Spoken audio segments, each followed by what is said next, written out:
Just imagine if vampires and werewolves around the world started fighting for each other's existence, and they began killing any humans they saw to include them in their community. This adventurous story begins with a vampire named Seline. But both the vampire and Lycan, werewolf, communities were after Seline. They both wanted to capture her and extract some important information. However, Seline managed to save her life and kept hiding. Some time ago, Seline was living a good life with her husband and daughter. But after a while, a major war broke out between the vampires and the Lycans. They had to protect their respective communities at any cost and wanted to rule the earth. To achieve that, they started increasing their powers, and Seline's family had certain blood types that were the most powerful. Now we see some Lycan soldiers around Seline, who were currently in human form, but they wanted to capture her. They ask her about her daughter Eve's whereabouts because her blood could make them even stronger. Seline already knew this, so she had sent her daughter to a place even she didn't know about, just so if the enemy interrogated her, she wouldn't be able to reveal anything and could keep her daughter safe. Seline had been exiled from her vampire community, but she had excellent fighting abilities. When several werewolf soldiers attacked her, she was able to fight them off effectively. They injure Seline and again ask about her daughter Eve, but Seline doesn't reveal anything because, in reality, she truly doesn't know. Soon, a vampire named David arrives. He already knew Seline. In fact, David was in love with Seline, although he had never told anyone. When David arrives, he helps her fight off the Lycans. Seline tells him he shouldn't have come. She can protect herself and knows how to keep her daughter safe. David wanted Seline to rejoin her vampire community so they could all fight the war together, but Seline just wanted a simple life. Suddenly, one Lycan transforms into a very dangerous form and attacks them. David gets injured on his leg. Seline kills the werewolf and helps David because he was now wounded. David then informs her that the number of Lycans is increasing rapidly. A new leader has emerged among them, named Marius, and Marius is determined to obtain Eve's blood at any cost. Now we see the head of the vampire community, whose name is Samira. She is talking to David's father, Thomas, saying that they need to increase their numbers because the Lycans are fully preparing to attack them. That's why she wants the soldier named Seline to be called back. Samira knows that Seline possesses exceptional fighting skills, and she wants Seline to train the vampire community so that they can become capable enough to stand against the Lycans. But Thomas tells her that the head members of their community want to capture Seline. They are very angry with her because she had killed some of the head members before, and the community now sees her as a criminal. However, Samira requests Thomas to reconsider because this is a matter of their community's survival. She says that if breaking some rules is necessary, then it's worth it. Thomas understands how capable Seline is, so he agrees to talk to the head members about it. He also realizes that Seline once saved his son David's life, which means she's a good-hearted vampire.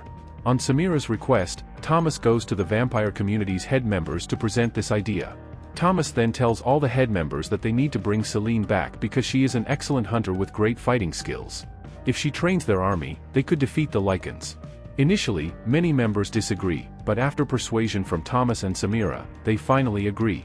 They approve that Seline should be brought back to train their vampire community. Now, Thomas and Samira hand a letter to a girl named Alexia, instructing her to go and bring Seline. Alexia quickly reaches Seline, but Seline points a gun at her. Seline doesn't trust anyone from the vampire community anymore. However, David is also present there. He sees the letter from his father Thomas, which has the official signatures of the head members. Seeing this, David begins to convince Seline that they are telling the truth and they should at least go and check it out. So, Seline and David both go together to the headquarters of the vampire community. All the vampires there are seeing Seline after a long time and begin to appreciate her.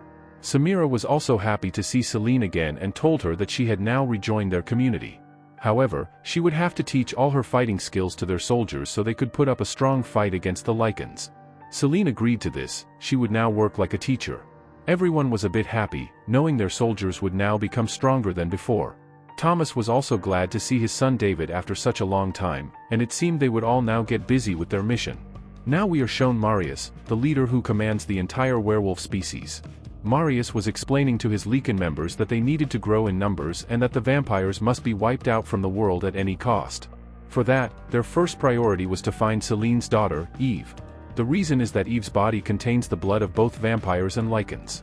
If Marius could inject that blood into his soldiers, they would become extremely powerful, making it easy for them to defeat the vampire community.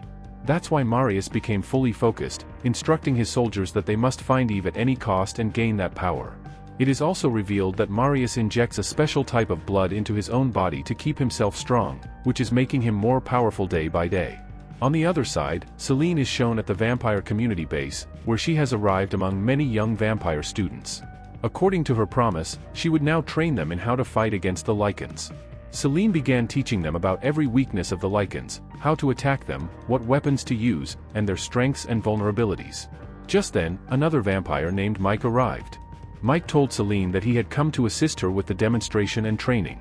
He began instructing the students, saying they must pay close attention to every detail of the Lycans, for example, what to do if a large Lycan army invades their territory. To demonstrate more effectively, Mike challenged Seline to a sparring match. He said that live combat training would help the students learn better. Seline agreed, and both of them entered a training cage. Inside the cage, Seline would fight as a vampire, and Mike would behave like a Lycan. Within moments, a fight broke out between the two. In terms of fighting skills, both seemed to be at the same level.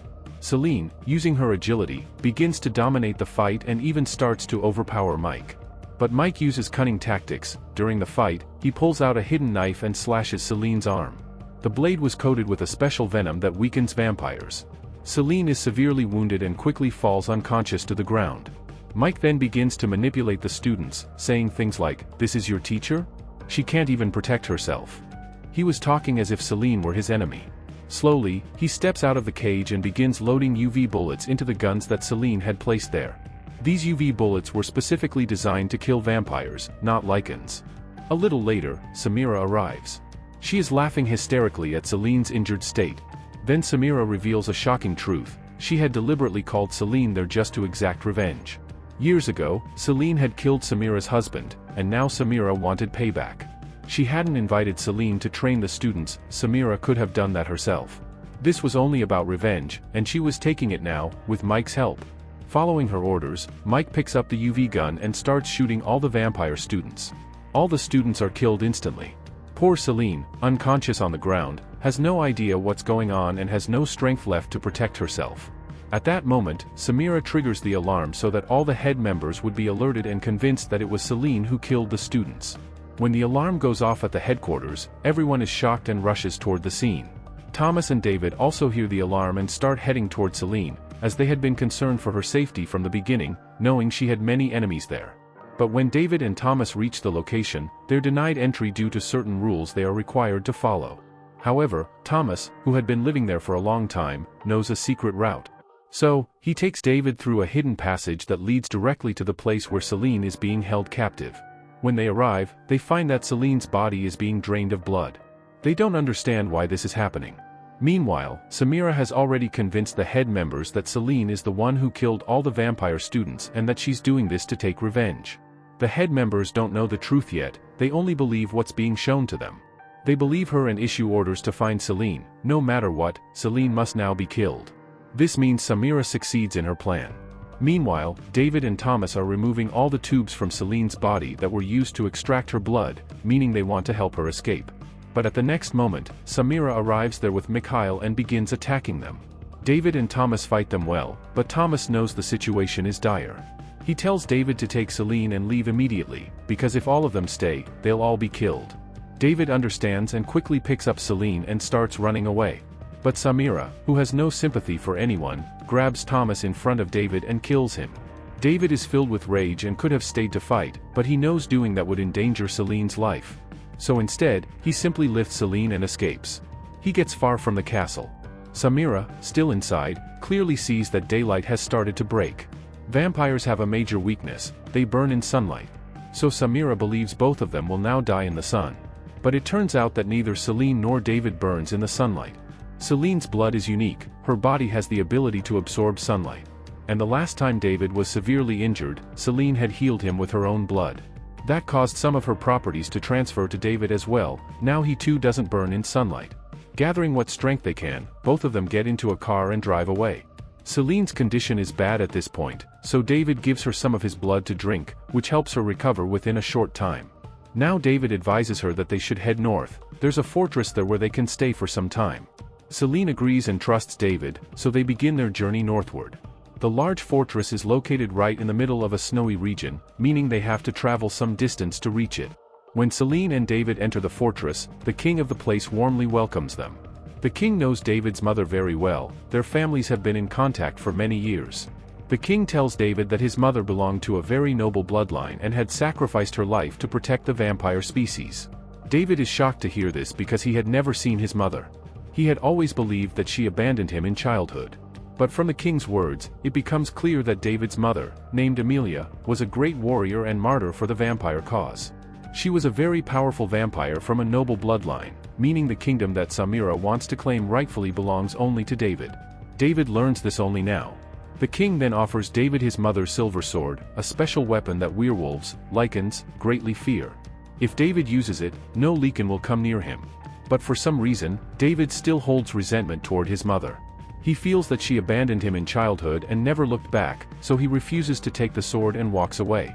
The king shares many stories about Amelia with Seline and also gives her a ring that Amelia had left behind for her son. Seline takes the ring and lovingly gives it to David. David keeps it as a memory of his mother. Later, as Seline is exploring the place, she discovers that the vampire women there are much stronger than ordinary vampires. They possess unique powers not found among other vampires.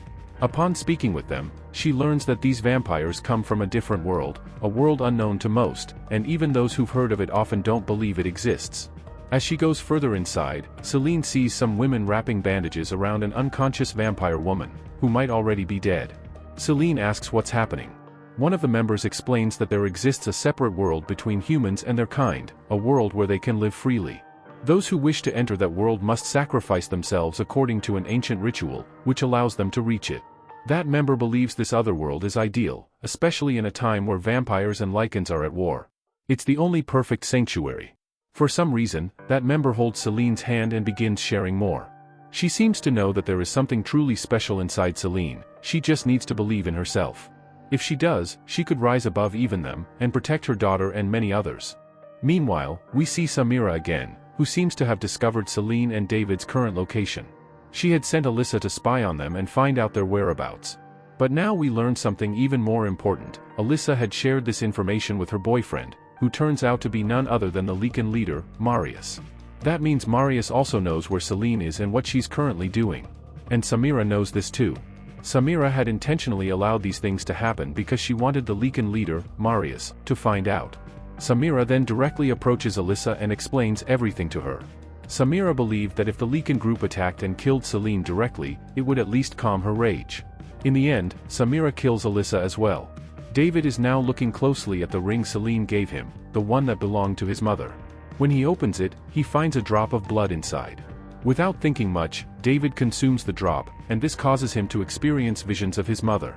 He learns the truth, how his mother, Amelia, risked everything and sacrificed herself to save him. It becomes clear that Amelia never truly abandoned him, she had no choice. David realizes everything and immediately goes to the king to take the sword. He now understands that he has the potential to become the rightful king of the entire kingdom. But things take a dark turn. Marius arrives with his pack of werewolves to capture Seline. David prepares for battle. A brutal fight breaks out between the vampires and the lycans inside the castle. Seline joins the battle to help, but she comes face to face with Marius. During their fight, they end up in a snowy area where Marius's size and strength have increased greatly. He is far more powerful than the other lycans. Marius causes severe damage to Seline, so much so that she can barely fly. To save herself, she plunges into the icy water and falls unconscious. Marius, having come specifically for Seline, believes she is now dead. So, he orders his followers, who were scattered throughout the castle, to retreat. A little later, David arrives and finds Seline's lifeless body. He immediately carries her to a special chamber connected to another world. There, the proper rituals are performed, and Seline's body is treated and wrapped in sacred bandages. Meanwhile, we see Samira again. She goes to the head council members and insists they should go on the offensive against the lycans, that striking first would put the enemy at a disadvantage. However, the head members do not want to start a war at this point. They reject her proposal. But Samira, in her cunning, has already turned many allies against the head members. With Mike and her entire group, she points guns at the leaders and declares that they are now removed from their positions, making herself the new ruler of the entire kingdom. But at that moment, someone enters. David, who possesses the sword, announces to everyone that the kingdom belongs to him because he is Amelia's son. At first, no one believes him, as there is no proof. David then shows them the blood drop, and they test it. This reveals Amelia's vision, confirming that David is truly her son. Samira cannot tolerate this and orders her companions to attack.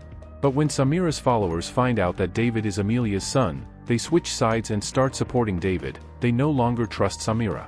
Meanwhile, Marius has arrived with his entire Lycan team to attack the kingdom. David informs his allies that they will fight the Lycans and defeat Marius once and for all. Everyone begins to prepare their weapons for the long battle. Samira is taken captive until then. Marius and the Lycans gradually infiltrate the castle, knowing that vampires are most vulnerable to sunlight. The Lycans destroy the mirrors, allowing sunlight to flood the area, and as expected, the vampires are terrified of it. David, with the help of his sword, fights against the Lycans alongside his companions. However, he starts to weaken. Suddenly, a strange light spreads around them, killing the Lycans. It is revealed that this light is emanating from Seline, who has gained extra powers. David had thought Seline was dead, but after undergoing the old ritual, her powers were awakened. She can now teleport and strike down her enemies. She then engages in a fight with Marius. We also learn that Samira has freed herself and is now fighting David. Although David fights back for a while, Samira proves to be stronger and injures him. Before she can kill him, David cleverly breaks a mirror, hoping the sunlight will strike her and kill her. However, that doesn't happen because Samira had earlier taken blood from Seline's body, making her immune to sunlight. Samira celebrates her immunity, but before she can act, David kills her, winning that battle. Meanwhile, Seline is still battling the powerful Lycan, Marius.